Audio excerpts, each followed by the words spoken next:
bienvenue au service contrôle-commande du CNED. Je suis ingénieur chargé d'études contrôle-commande. Je participe à la construction de la prochaine génération de centrales nucléaires. Donc ça, c'est quelque chose d'extrêmement valorisant. C'est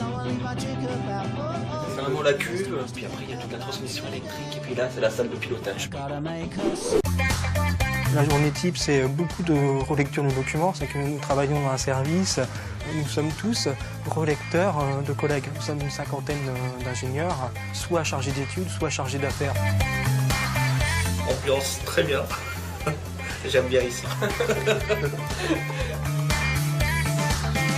Je travaille sur le Royaume-Uni, donc ça veut dire que je travaille beaucoup avec Areva. Donc là, toutes les semaines, tous les vendredis, je vais faire des réunions à la Défense. Je suis chef de projet à l'R&D. Qu'est-ce qu'il y a à faire? Qui le fait? Et je m'occupe d'une équipe de chercheurs qui travaillent sur l'évaluation de l'impact sur l'environnement des centrales. Je travaille avec des laboratoires du monde entier. Now, Daphne, show me what's going on. Mathias qui vient d'Allemagne, Catalina qui vient de Roumanie. On travaille en fait dans un univers qui est très cosmopolite. Je viens du Japon, I'm so happy here. Ok, très content d'être là, mais ça se voit pas trop. À la base, j'avais une licence d'ingénierie mécanique et je souhaitais poursuivre mes études en école d'ingénieur, mais par apprentissage. Je suis ingénieur exploitation. Ce métier est souvent comparé au métier de ceux de l'aviation parce qu'on pilote le réacteur en temps réel pour assurer la gestion de la sûreté de l'installation et aussi produire la puissance qui est demandée. Et donc on doit être au rendez-vous. Ça, c'est notre job quotidien, c'est notre fonds de commerce. L'opérateur, c'est le commandant de bord de la centrale. C'est lui qui gère tout. C'est un travail en équipe, donc c'est assez familial comme ambiance, parce qu'on passe beaucoup de temps ensemble, on a parfois des quarts difficiles, donc ça soude les personnes au sein d'une même équipe. C'est vraiment une aventure humaine.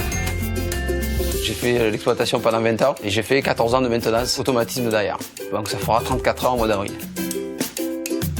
Donc je suis ingénieur automatisme en appui dans un service de maintenance. Ce travail il consiste à réaliser et à contrôler en permanence l'application des référentiels de sûreté. Dans les réglages, dans les étalonnages, dans tout ce qu'on fait. Pour transmettre cette culture, ça passe par de l'accompagnement, de l'explication, donner du sens. Je transmets mon expérience en particulier, parce que 34 ans de nucléaire, il y a beaucoup d'expérience derrière.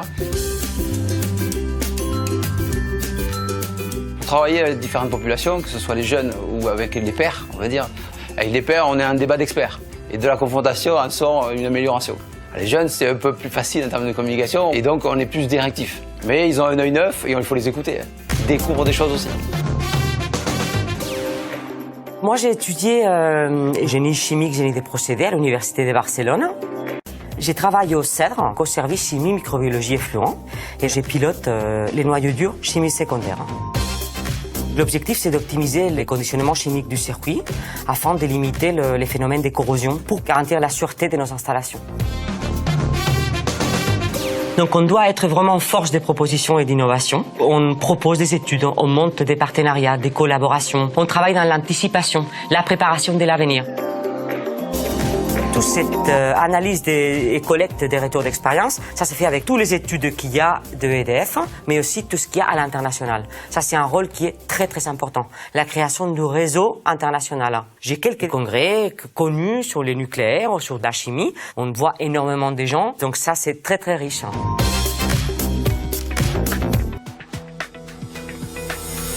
Je suis technicienne de planification d'arrêt de tranche dans le nucléaire. Quand j'ai commencé ma carrière, je travaillais en pharmaceutique, sidérurgie, cosmétique. Le fait de changer de société, ça prouve qu'on est capable quand même de s'adapter assez facilement. Donc je pense que c'est aussi le profil peut-être que recherchait EDF. Un arrêt de tranche, c'est le fait d'arrêter la production. Parce qu'il y a de la maintenance à faire dessus qu'on ne peut pas faire quand elles sont en exploitation. Et on fait de la planification justement pour planifier toutes les activités qui devront être faites dans un temps donné. Geoffrey, c'est un collègue, donc du coup, il y a une complicité dans le travail. C'est vrai que lui, il peut m'apporter beaucoup. Moi, j'ai beaucoup à apprendre de lui. Moi, je peux m'occuper sur un gros dossier d'une partie et lui déléguer une autre partie qu'on va mettre en confrontation et en liaison à la fin pour savoir si tout l'ensemble correspond bien. Et puis, il faut avoir un relationnel qui passe très bien parce que le planificateur, c'est vraiment quelqu'un qui travaille avec tout le monde. C'est un trait d'union, entre guillemets.